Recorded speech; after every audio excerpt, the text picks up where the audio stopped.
Guys, welcome to Brentwood, isa sa pinaka-premier location sa Los Angeles. Tahimik, malapit sa beach, at ang daming Hollywood celebrities dito. Pero naman, hindi siya perfect. Katulad sa Pilipinas, ang daming traffic. Sobrang lapit namin sa recent wildfire. At walang masyadong Pilipino dito kaya nakakalungkot. Lalo na pag nanonood ako ng Philippine vlogs. Daling ma-homesick, kaya napagtripang gumawa ng solution.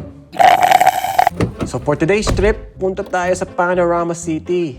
Gawa tayo ng pampagaling sa homesickness. Nilagang baka. So let's get our ingredients. At huwag na magkakalimutan ng snacks. Nilagang baka always reminds me of my childhood sa Lipa. Lalo na pag umuulan o may bagyo. Sarap kainin. At saka ang daling gawin. It's very super simple to make.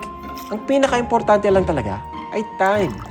Bigyan mo lang siya ng time para maluto and it will give you a reward in the end. Wow! Kaya habang naghihintay, linis muna tayo.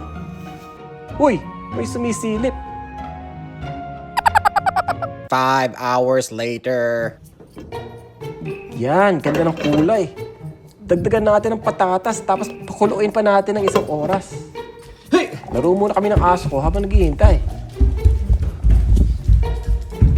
1 hour later. Lagay na natin ang sitaw and pechay.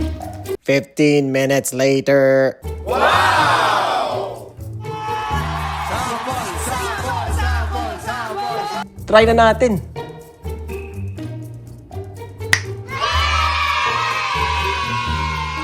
Ayos, wala na ang homesickness. See you on the next trip na lang.